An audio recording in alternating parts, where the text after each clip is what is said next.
He's an author. Hey. He's a public speaker. Well, he will come and do a whole workshop with you and your company. He'll do all of that, honey. He'll do all of that and so much more. Yes, but he will. And then my other friend is in the studio, the one and only James Wright Chanel. Hey, James. Blessed assurance. Oh, he is mine.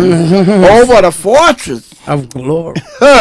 I'm an heir of salvation. My mic is in the way. Yeah, I gotta put back. Look, hold on. I'm being directed. Put it down lower. Yeah, because it's blocking James. It's blocking Byron. Is that better? That's beautiful. Oh, okay. You should work all this out before we come on air, so you don't need to be disturbing me. I gave you your mark. Yes, but when I go on break, I don't have this down like this. I move it. Now, if there's a problem with me and this mic, honey, I can leave. That's my supervisor. See, everybody else, they be saying they boss, but my boss is in heaven. Hallelujah. I don't have a boss on this earth, honey. They are all supervisors. My boss is in heaven. But Byron, I just want to know, you have 6 books out. One of them is called Unlovable Reflections, 31 Days of Affirmation, Attracting More Love into Your Life. Yes. The 7 Steps to Ultimate Self-Love, How to Love Yourself the Way You Deserve. Well. Dating Men, the Exclusive Guide to Find It, Attract, and Keep the Man You Deserve. Successful Love, Navigating the 6 Phases of Love's Journey. And Unlovable, Finding Love in the Midst of the Unlovable. And you brought 3 of those books with you today. I brought 3 today, yes. I brought Dating Men, Unlovable, which is a novel, and Successful Love, which I call my love Bible because it goes through the 6 phases of love from singleness all the way to marriage and divorce. Oh. People don't ever speak on divorce. Oh, yeah. It's a part of life. You know, they say scientists have proven that there is as much emotional heartbreak that people go through in divorce as a standard breakup if you weren't divorced. The only thing that's different is the financial and physical things that you have to separate. But emotionally, we go through the same exact thing. Every time you have a breakup, it's just like you're having a divorce. Wow. Now, when we were during the break, James, you said that you did something in your last relationship that you had not done in your previous relationships. You want to explain that to our listeners? With the praying part? Oh, yes. So, you know what's crazy? And I just woke up on, I'm telling you, the Lord woke me up one morning and was like, pray with him. And there was so many different signs and things that God gave me to do with this particular person, but it still didn't work. So after, I was like, oh, Lord, you tried it. Because you had me thinking that this was finna work. I got to praying with this person. I got to meditating. I got to doing all this. But when it was all said and done, I was at home, quiet one day, peace. And the Lord was like, I was just trying to show you who he was. In the midst of all that, and I'm thinking like, we're about to pray together, about to lay together, surely murder as we lay. And child, this morning, and we slept another way. I would never want to hurt her. She would never understand. And you said that the Lord showed you that he just trying to reveal to you who the person was. And although you were like, at the beginning, after it was over, you was like, Lord, you tried it. But then it help you to grow as a person as well. As a person, yes, so it did. What was some of that growth that situation taught you? The growth was, okay, so basically the Lord was like, I'm not going to place you with somebody that can just easy to just give up on stuff like this when you don't give up. Because, I go the extra mile for whatever I'm doing as far as like with love, my career, just who I am. I go the extra mile for myself. So I can't be with somebody that just gives up. That's a sign of being weak. So it was a blessing. It was a lesson. And it was a curse. So, was this relationship after your relationship with Patti LaBelle? After. After. And then y'all want to know something? What's that? Let me see who on my live. Double check now. You got to be consistent. Let me tell you. Put your hands up. Come on with it. I feel it. Let me tell you this. Doctor. I was in that relationship, and I was still in that relationship and someone else helped me heal from that relationship, and I end up being with them. The person that helped you heal. While I was with the person, and I never did anything like that before. And I was going out of town to see the person, and the person was just getting me through what I was going through, and then I didn't know that I was getting him through because he just went through that. And then we were together for a year. And that didn't work. It didn't work. He thought the grass was greener on the other side, and he realized it's just a little bunch of shitty little fertilizer, and trying to come back to the green grass side. Like, oh, I'm sorry. Did you think it was supposed to work? I didn't know what it was gonna do, but I was just living in the moment. But Doc, am I correct? And I'm assuming that those were two broken people getting together trying to be whole. Yeah, that's pretty much accurate. Is that bad? The reality is that, I mean, nothing is bad or good. Everything is what fits and what doesn't. What is good for your life is good. Not necessarily good, but good for your life. I don't think that was good for your life, but an experience is an experience, and as long as you learned a lesson in it, then it became good. So even if it started bad, even if it was bad start, you can make it a good finish. So you know, you can learn something from it, and as long as you did that, then it was good, right? Right. Yeah.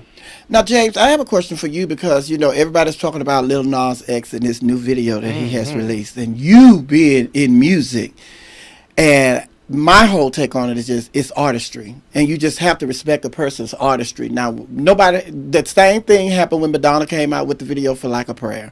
So everybody act like he did something that's totally different, it's totally new, and this is the first time that we've traveled down this road. How did you feel about the Lil Nas X video? I think the video was definitely artistry.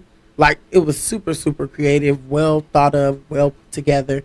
But I didn't understand it. And one of my friends was like, well, you got to listen to the lyrics. Because, you know, a lot of times we see the visual and we don't hear it. We don't hear it. So I was like, okay, let me go listen to the lyrics. So I ain't did that yet, but I got to listen to the lyrics. And then my friend was like, then you'll get the video. And I was like, okay. I don't even really like the song. So, but I go listen to it. And it's no shade. Yeah. It's not my type of music. But I go listen to the lyrics, but I thought the video was super, super, super creative. Super. Very. Like, very, very, very creative. Like, it reminds me of a back in the day video. Like, back in the day, remember people, like, for example, like Janet Jackson, she used to spend one-on-one time with Paula Abdul, and there was nobody else around but just Janet and Paula. And that's what I consider an artist.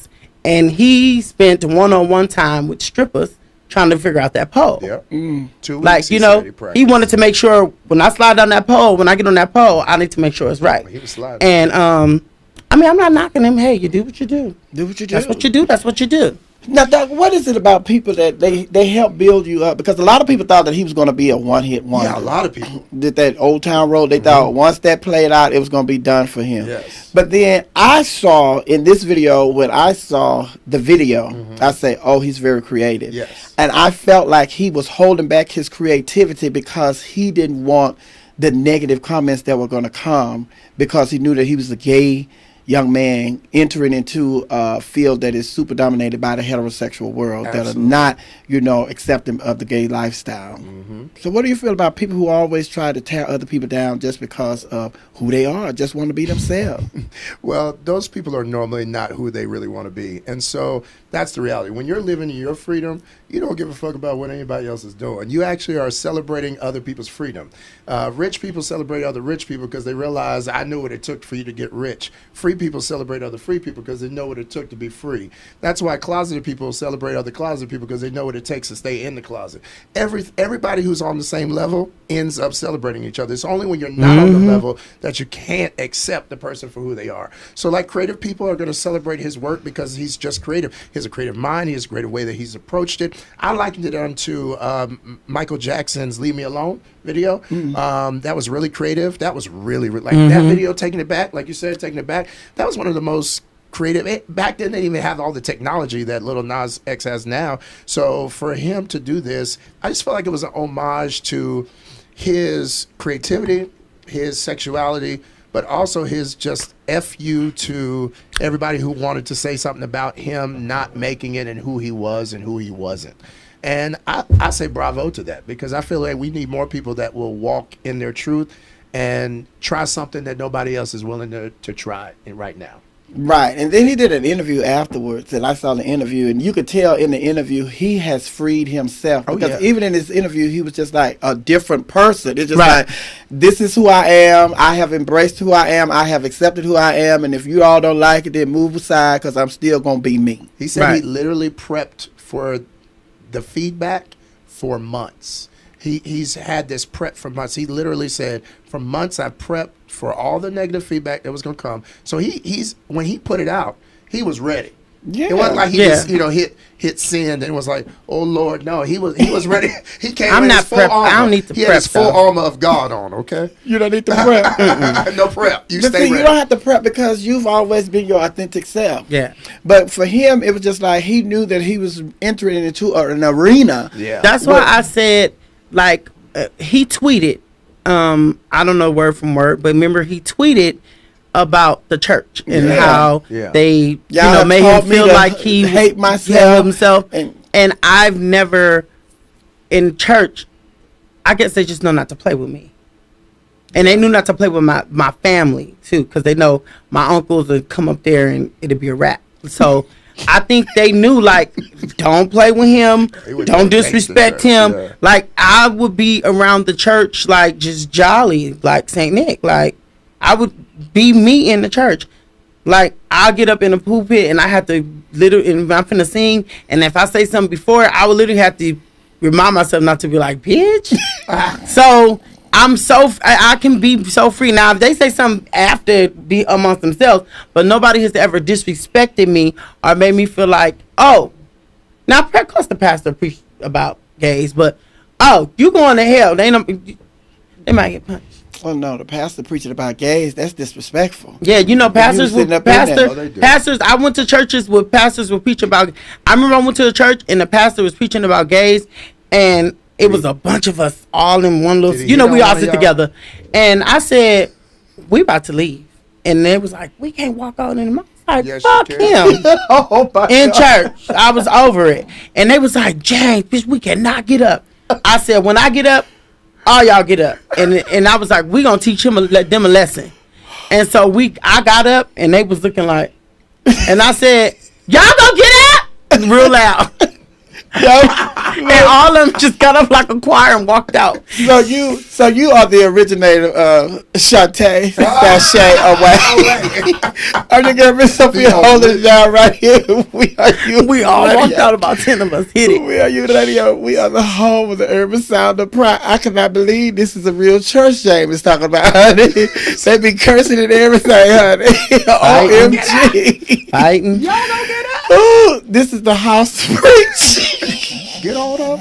One time Kobe said it was a whole fight, James. You missed. It was a whole fight. I said, what? What?